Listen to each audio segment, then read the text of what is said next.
یہ لفظ ہمارے بھائیوں کو سمجھنا بہت ضروری ہے کہ دنیا میں عبادت کسی کو ماننا، کسی سے کچھ مانگنا، کسی کے سامنے سر جھکانا، وہ صرف اللہ کے لیے ہے. یہ اللہ نے اپنے لیے مخصوص کر دیا ہے. تو آپ کوئی ایسا کام مت کیجئے عبادت کا جو کہ صرف اللہ کے لیے مخصوص ہے.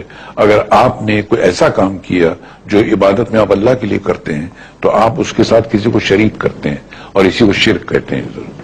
تو کبھی مت کیجئے گا سر.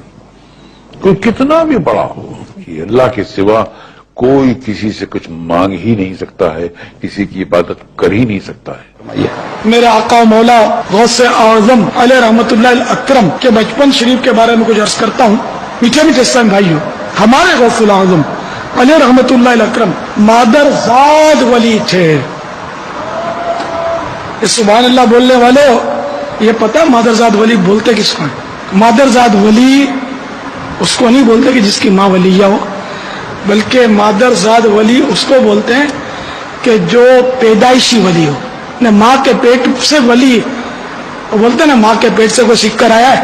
یہ واقعی ایسا ہوتا ہے کہ ماں کے پیٹ سے کوئی سیکھ کر آتا نہیں ہے، لیکن یہ ولایت ایسی ہے کہ ماں کے پیٹ سے مل جاتی ہے.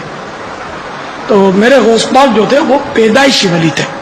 تو جو پیدائشی ولی ہو نا اس کو مادر زاد ولی بولتے ہیں. میرے غوث اعظم، میرے مرشد، میرے بغداد والے شہنشاہ، پیروں کے پیر دستگیر. یہ دستگیر میں بھی بڑی آزمائش ہے.